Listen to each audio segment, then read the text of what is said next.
네, 안녕하십니까. 자료 양자물리 세 번째 강의 시간, Emergence of Quantum Physics. 자, 오늘은 이제 양자물리가 지난 100년 동안 어떤 발전의 그 역사를 보내왔는지 간단하게 살펴볼 예정입니다. 자, 먼저 양자 물리가 발전한 그 과정을 지켜보면요. 우리가 이제 원자 안에 그 전자가 어떤 그 형태로 존재할까 이런 이제 내용들이 고민이었는데, 먼저 이제 우리가 빛이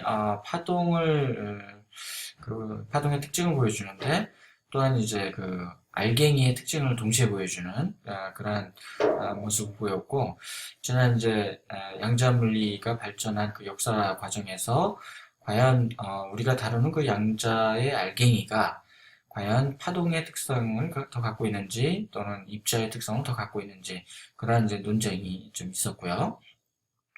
그 다음에 이제 우리가 수소 원자를 우리가 이해하려고 하는 그런 많은 시도가 있었는데 가장 어떻게 보면은 드라마틱하게 고전역학과 양자역학을 이어주는 역할을 하신 분이 물리학자 보어라는 분입니다. 그래서 이 보어가 수소 원자의 어, 이제 고전역학을 이용해서 그 설명을 했는데 그것이 또 우리 이제 양자 물리를 적용했을 때 설명과 상당히 일치했다라고 하는 점이 우리가 주목할 점입니다. 자, 먼저 우리가 지금은 잘 아는 내용이죠. 모든 전자기파는 우리가 이 파동으로 표현을 할 수가 있습니다. 자, 파동이라고 하는 것은 어, 자, 일정한 파장과 또 주파수를 갖고 있는 그러한 이제 형태를 갖고 있고요. 특히 우리가 이제 그 gamma 레이부터 그 radio frequency까지 상당히 이렇게 다양한 그런 전자기파가 존재한다라고 하는 걸 알고 있었습니다. 하지만 예전엔 이제 이러한 사실을 잘 몰랐겠죠. 자, 우리가 이제 먼저 살펴볼 것은 먼저 1800년대까지는 1900년대에 들어서기 전에 19세기에는 우리가 이제 파동에 대한 그 연구가 먼저 상당히 많이 이루어져 있었습니다. 자, 예를 들면 이제 1801년에 토마스 영이라고 하는 영국의 물리학자가 빛이 일종의 이렇게 파동의 특성을 갖고 있다. 지금으로 말하면 이제 빛이 이제 회절되는 특징이 있다라고 하는 것을 이제 발견하게 되면서 모든 양자 세계에서 일어나는 그런 현상들을 파동의 이론으로 설명하려고 하는 그런 움직임이 있었어요. 자, 1900년에 독일의 물리학자인 막스 플랑크께서 자, 에너지가 양자화되어 있다라고 하는 가설을 이제 처음 제시를 하게 됩니다. 자, 아주 유명한 수식인데요. 자, E는 H 그다음에 누 이렇게 표현이 되어 있죠. E는 이제 에너지를 뜻하고요. 누는 우리가 이제 이제 frequency 주파수를 뜻합니다.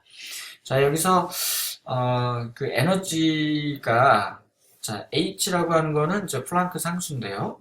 이게 우리가 10의 34승 줄 세크라고 하는 굉장히 작은 그런 크기의 숫자입니다. 이게 이제 갖는 의미는 뭐냐면 하나의 양자 입자가 가질 수 있는 가장 작은 크기의 에너지를 뜻해요. 자, 이제 이 막스 플랑크가 뒤에 이제 잠깐 나오는 블랙 바디 레디에이션이라고 하는 현상을 설명하기 위해서 사실 아무런 어떤 증거가 있었던 건 아니고 그 현상을 설명하기 위해서는 에너지가 하나의 그 입자가 어떤 최소의 어떤 에너지를 가지고 있을 거다라고 하는 그런 가정을 이제 처음에 제안을 한 겁니다. 그래서 H라고 하는 이 상수만큼 그 다음에 양자의 입자는 어떤 웨이브의 특징을 가지고 있기 때문에 이제 프리퀀스를 가지고 있고 그래서 그 입자가 가지고 있는 에너지는 한우로 표현할 수 있다라고 하는 것이 이제 처음 이제 가정이었어요. 근데 이 수식은 어떻게 보면 굉장히 놀랍습니다. 자, 왜냐하면은 하나의 양자의 입자는 하나의 에너지를 갖고 있고 다른 입자는 또 다른 에너지를 갖고 있겠죠? 이게 뭘 얘기를 하냐면 양자화되어 있다는 겁니다. 양자화되어 있다는 건 뭐냐면 에너지가 띄엄띄엄 있다는 얘기죠. 자, 이게 굉장히 놀라운 얘기예요. 정말 이것이 맞는가라고 하는 거는 그때 당시에는 이제 그거를 확신을 못했습니다. 자, 이제 그때 1900년대 초에 우리가 그 양자 물리가 태동한 그 상황에 고전역학에서 여러 가지 설명 못하는 그런 이제 상황이 있었습니다. 자, 그 첫 번째 얘기는 자, 원자에서 우리가 발견되는 그 스펙트럼 그거를 우리가 설명을 못했어요. 자, 그 다음에 이제 그 블랙바디 레디에이션, 막스 플랑크가 이걸 설명하기 위해서 에너지가 양자화되어 있다 이렇게 이제 제안을 했던 거고, 그 다음에 이제 고체 안에 그 heat capacity, 자, 열을 이제 저장하는 그 능력이 이게 이제 그 고체 안에 그런 열과 관련된 입자가 이제 그 자유전자라고 하는 것인데, 이 자유전자가 그냥 고전역학적으로 우리가 고려를 했을 때는 이걸 설명할 수가 없다는 거죠. 그 다음에 이제 유명한 1905년에 아인슈타인이 그 제안했던 광전 효과. 자, 이런 이제 내용들이 고전역학에서 이제 설명하려고 시도가 됐었지만 설명 못했다는 거죠. 자, 이 네 가지의 예는 여러분이 각자 공부를 더 하셔야 되는데, 자, 우리가 그 고전역학에서 우리가 다루기 힘들었던 그런 예로서, 자, 우리가 원자의 스펙트럼에 대한 거를 이제 잠깐 설명을 드리겠습니다. 자, 이제 그림에서 보시는 게 이제 우리가 각각의 원소를 고온으로 우리가 가열을 했을 때 독특하게 우리가 관찰이 되는 그러한 빛을 이제 이렇게 보여주고 있어요. 자, 예를 들면 리튬 같은 경우는 우리가 이렇게 붉은 그런 빛을 우리가 관찰할 수 있고요. 우리가 이제 바륨 같은 경우는 녹색의 빛을 관찰할 수 있습니다.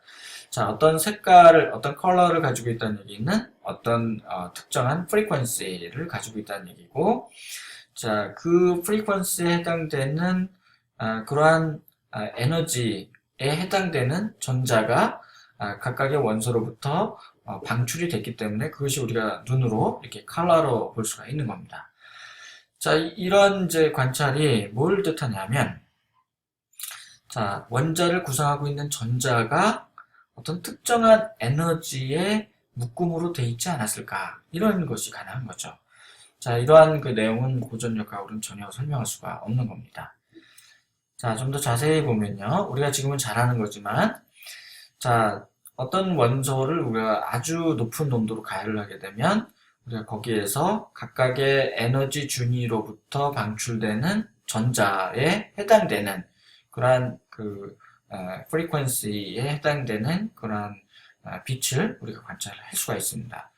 자, 예를 들면 수소, 헬륨, 리튬 이렇게 각각의 엘러먼트는 각각의 독특한 그런 에미션의 띠를 갖고 있어요.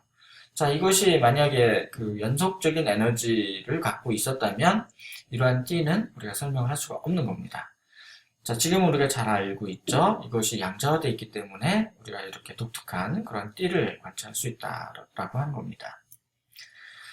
자, 그리고 이제 그 양자 역학에서 우리가 이제 그 막스 플랑크의 그 제안을 우리가 따른다면 그 어떤 에너지들은 이렇게 그 양자화되어 있다, 알갱이로 되어 있다 이런 이제 우리가 내용을 받아들일 수가 있겠죠. 자, 그래서 우리가 이제 광전 효과라고 하는 현상을 좀 들여다보면, 자, 먼저 자, 외부에서 이제 빛을 쪼여줘요. 쪼여주는데 처음에는 이제 아무 일도 일어나지 않습니다. 그런데 이제 에너지 어떤 그 프리퀀시에 해당되는 빛이 들어오게 되면 갑자기 어떤 그 전자가 금속판에서 이렇게 밖으로 방출이 돼요. 자, 이래서 이제 빛을 받아서 전자를 발생시킨다. 그래서 우리가 포토 일렉트릭 이펙트, 광전 효과라고 부르는데요. 자, 아인슈타인이 이제 이 현상에 주목을 했어요.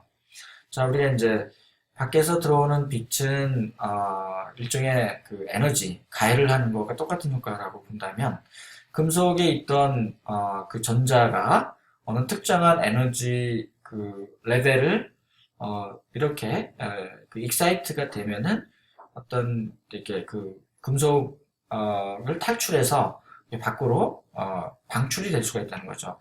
이러한 그 내용은 상당히 중요한 사실을 내포를 하고 있습니다. 우리가 광전 효과를 설명하기 위해서는 이제 아인슈타인 1905년에 어떤 얘기를 했냐면 에너지는 한우다. 이게 뭐죠? 막스 플랑크가 블랙바디 레디에이션을 설명하기 위해서 도입했던 수식이죠. 자, 이 수식이 내포하고 있는 의미는 굉장히 중요합니다. 자, 뭘 알 수 있냐면, 자, 먼저, 자, 웨이브를 받았어요. 그쵸? 빛을 받았죠? 근데 그 빛에 의해서 금속 내부에 있던 전자는 이제 알갱이죠. 입자죠. 전자가 에너지를 받고 다시 그것이 방출이 됩니다. 자, 이 방출될 때는 우리가 또 이렇게 그 광자의 모양으로 방출돼요. 그러면 이제 어떤 얘기냐면 입자이기도 하고 또는 파동이기도 한다는 겁니다. 자, 우리 빛의 이중성이라고 하죠. Wave Particle Duality. 자, 빛은 파동의 특성도 갖고 있지만 입자의 특성도 동시에 갖게 된다라고 하는 거죠. 아인슈타인의 이 발견으로 우리가 이제 잘 알다시피 아인슈타인은 광전 효과의 발견에 의해서 노벨 물리학상을 수상을 하게 됩니다. 자, 1913년에 닐스 보어라고 하는 물리학자가 자 이제 수소 원자를 우리가 설명하고 예측하는데 고전역학을 한번 응용해보자.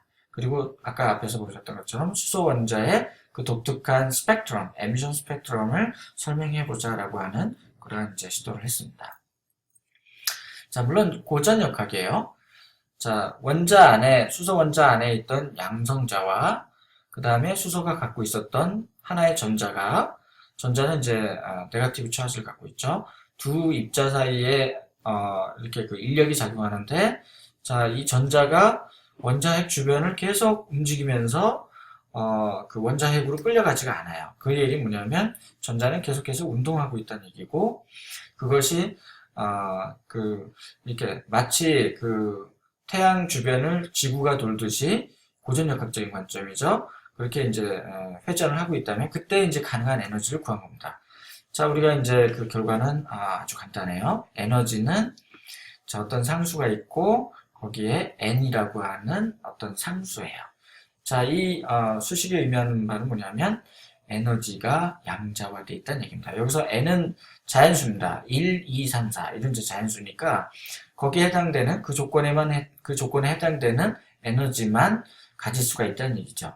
그 얘기는 다시 말씀드리면 수소 원자에서 존재하는 그 전자는 에너지가 그 띄엄띄엄 있다는 얘기입니다. 양자화 되어 있다는 얘기죠. 굉장히 놀라운 발견이죠. 자, 그리고 이제 그 에너지 레벨이라는 말이 나오는데, 자, 가장 아래쪽에 안정되어 있는 에너지에서 자, 또 그 다음 가능한 에너지 준위까지 이동할 수가 있게 돼요.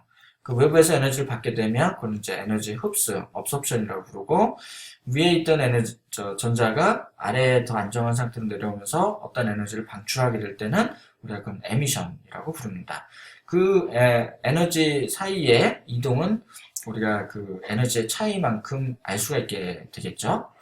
그러한 내용들을 이제 닐스 보어가 정확하게 예측을 하게 됩니다. 물론 고전역학이었어요. 나중에 이것이 이제 양자역학적으로 다시 계산이 됐는데, 놀랍게도 보어의 예측이 양자역학에서도 일치가 된다라고 하는 것이 확인이 됐습니다. 자, 그래서 이제 우리가 결과적으로는 수소 원자의 전자 그 에너지 레벨을 우리가 이제 예측하고 또 이해할 수 있는 중요한 결과가 된 거죠. 그래서 앞에서 말씀드렸던 그 수소 원자의 그 에미션 스펙트럼을 우리가 정확하게 에너지 준위로 설명을 할 수가 있게 됩니다. 자, 막스 플랑크, 아인슈타인, 보어. 자, 이런 분들의 노력에 의해서 우리가 양자 물리가 태동이 됐다라고 얘기를 할 수가 있습니다. 그러면 이제 양자 역학 또는 양자 물리는 뭐냐면, 자, 우리가 자, 이게 마지막 장표라고 볼 수 있는데요. 양자 역학, 양자 물리라고 하는 거는 물리학의 한 부류다. 그리고 뭐냐면 submicroscopic particle, 아주 작은 그 입자의 그 특성, 파동의 특성 또는 입자의 특성을 우리가 수학적으로 기술하는 그러한 학문이다라고 우리가 볼 수가 있습니다. 자, 여러분이 앞으로 이러한 내용들을 자세하게 배우게 될 겁니다.